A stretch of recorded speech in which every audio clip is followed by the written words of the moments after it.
Para sa GMA Integrated News, Sandra Aguinaldo, nakatutok 24 oras. Umanaw na po si dating House Speaker Jose De Venecia Jr. sa edad na 89.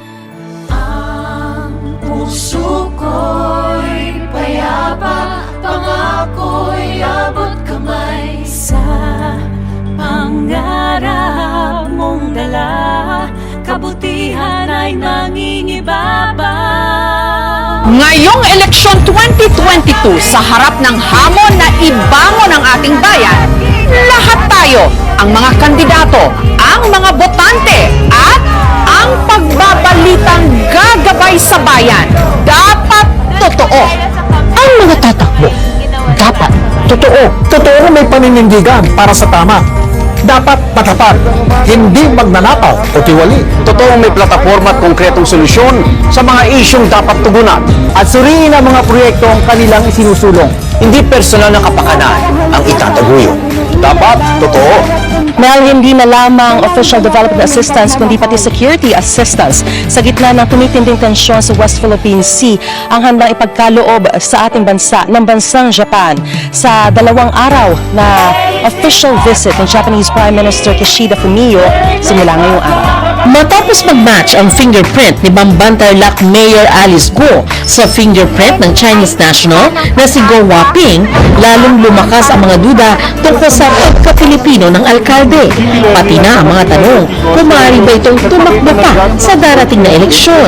Para sa kanyang abogado, Ronnie, inirekomenda na ang pagdedeklara ng state of calamity sa Bataan dahil sa epekto ng oil spill na dala ng lubog na MTKR Terra Nova.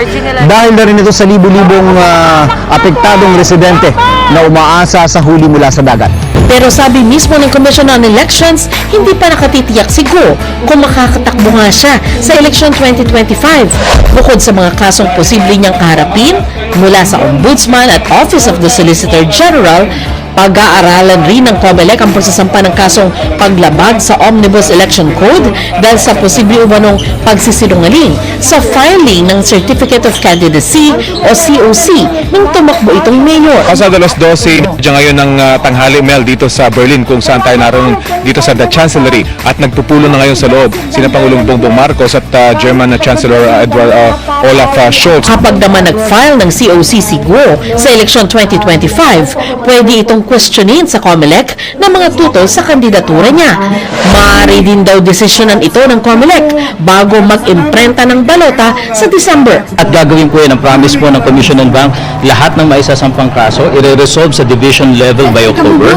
At kung sakaling Nadismaya ang Pinay Olympian golfer na si Dottie Ardina sa tila pagbaliktad niya sa kanya kaugnay ng viral video ng paglalabas niya ng hinaing saan niya ikakulang na ng uniform para sa Olympics. Nanga sa puso ng bawat Pilipino, yan ang tunay na diwa ng Pasko.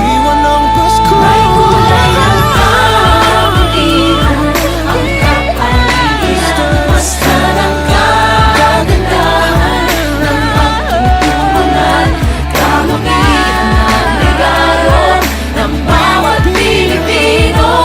Kaya pag-ibig, pag-ibig ang kulay ng Pasko. Ayan, pangarap, kulay ng Pasko. Ang kulay ng Pasko. Lungkot, amor, ang kulay ng Pasko. Panlasa, dibdib, ang kulay ng Pasko.